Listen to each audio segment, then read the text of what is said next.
Conference, I'd like to welcome Professor Lynn Sudbury Riley from COVID-19 Bereaved Families for Justice and invite her to address us. Conference, the pandemic touched every single one of our members. Many contracted the illness, doing their jobs as carers, porters, cleaners, nurses, paramedics or teaching assistants, and so many more. And a significant number of our members either lost their own lives or saw family members and friends die. Right from the start of COVID-19, Bereaved Families for Justice, alongside Unison, was a leading voice in the successful campaign for a public inquiry into the government's handling of this pandemic.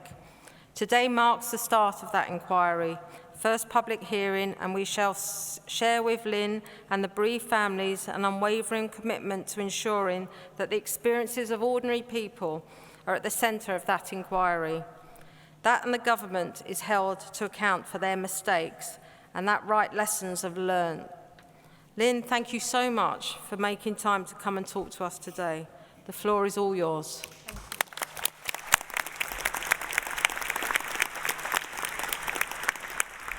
Thank you, everybody. It's a very real privilege to speak with you all today, and thank you very much for inviting me. Today is a special day because while there have been lots of rounds of preliminary hearings and meetings about the terms of reference, today the public hearings for the UK COVID-19 inquiry finally begin.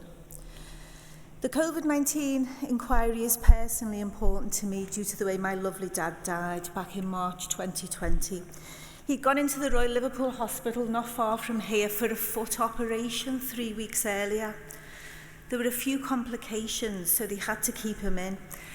And during that time, as a family, we're watching the news, we're seeing what's happening in other parts of the world, especially Italy.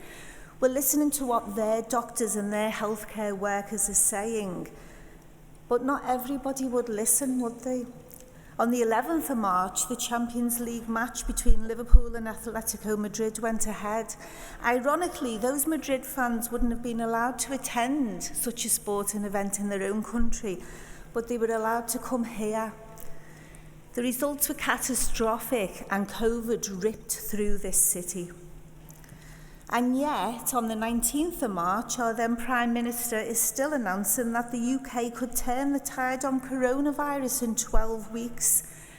Just completely delusional. Clearly, our government wasn't looking after its citizens, so we as a family decided to stop visiting our dad. No way did we want to start risking taking that virus into him. But it was to no avail, and it was too late.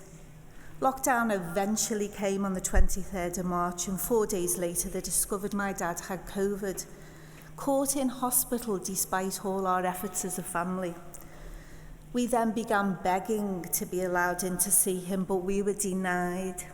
And my dad died alone 2 days later. I knew that my dad's death was different. The denial of normal grieving and mourning rituals, coupled with the way he died, when we knew that we should have been locked down earlier, just felt incredibly wrong. When I discovered the COVID-19 Bereaved Families for Justice group, I realised I wasn't the only one who felt totally betrayed by the system. As a professor at the University of Liverpool, I research end-of-life care and bereavement services, so I felt compelled to do a piece of research with some of the bereaved families. I have been interviewing bereaved people for years, and I have researched and spoke to hundreds and hundreds of bereaved families. I have never come across grief as acute as this. Total sequestration, which is the legal banishment from our families, emerged as one of the most distressing elements of people's narratives. And that sequestration wasn't just when families got sick or when they were locked away in care homes or hospitals or taken away in ambulances. It was while they were dying too, and even then it didn't stop. We weren't allowed to visit our relatives at funeral parlours. We weren't allowed to hug each other for comfort.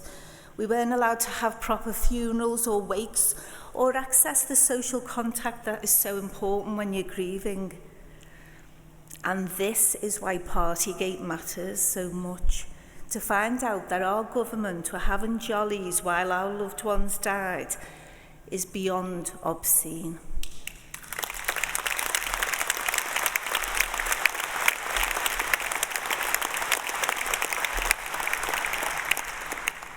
it wasn't just us as families who were enduring such horrendous experiences. You all, as public service workers, you were the key workers.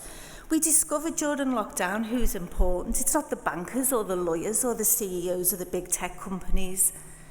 It's the hospital workers, the care home workers, the bus drivers, the cleaners, the porters. And some of you will have lost family, and many of you will have lost dear colleagues just because they were doing their job to keep this country going during lockdown. So you too must be incandescent when you hear about their parties, the way they flouted their own rules for their own pleasure. At the time I conducted the research, we were still fighting for a public inquiry, and what came through from the research was the importance of such an inquiry, because what happened must never be allowed to happen again. We must learn lessons, and we must put effective plans in place to ensure that the mistakes from the past won't be repeated in future pandemics. And there will be future pandemics. Pandemics are increasing in frequency: SARS, MERS, Ebola, and then COVID. There was a very real fear among bereaved families that the inquiry would not be fair. Time and again, people drew analogies with the fight for justice, with the Hillsborough victims and what those families went through, noting that they still didn't have real justice, and worrying that when our inquiry came, that too would be a whitewash. Today is not just the day the inquiry starts properly. Today is the day when many of my colleagues from Bereaved Families for Justice are out there now demonstrating outside the inquiry in London. They are demonstrating against the way the inquiry is already trying to exclude us. They are demonstrating against a potential whitewash. The chair of the inquiry, Baroness Hallett, assured us that bereaved families would be central to the inquiry. We had high hopes for a fair and just inquiry during the time when the period when the terms of reference was set.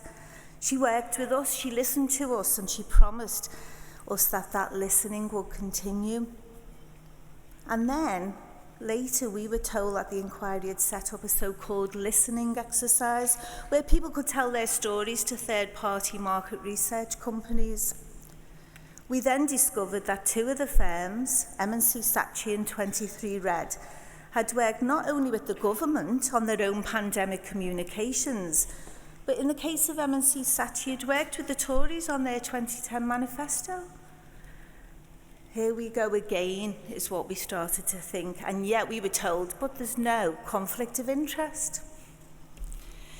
We were also told that the stories would be anonymised. Why? These people were husbands, wives, mothers, fathers, friends, and dear colleagues. They were real and they mattered, and they all had names.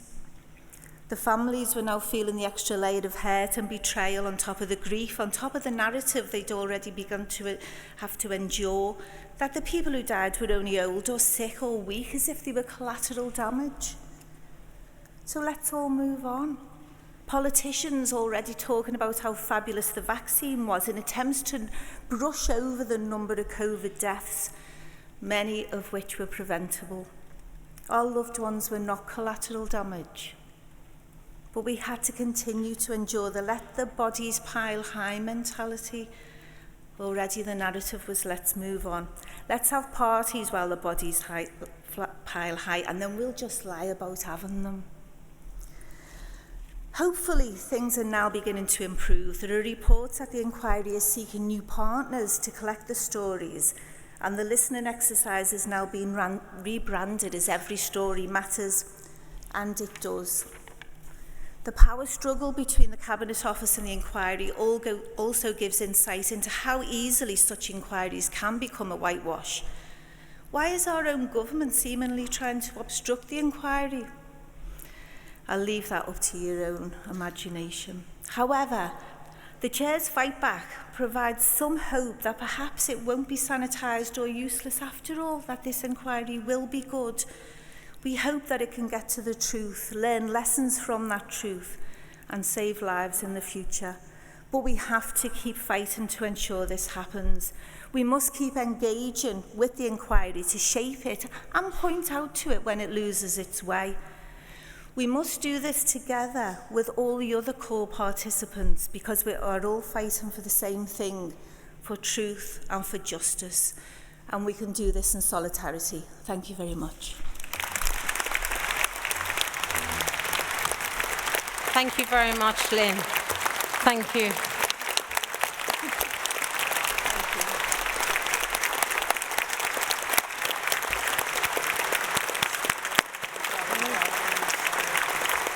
Lynn, just hold on. Lynn.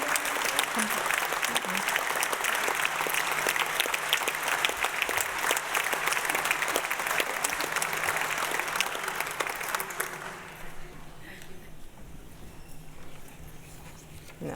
Thank you very much, Lynn. That was a subject very, very close to our members' hearts and experiences that many, many of us have experienced.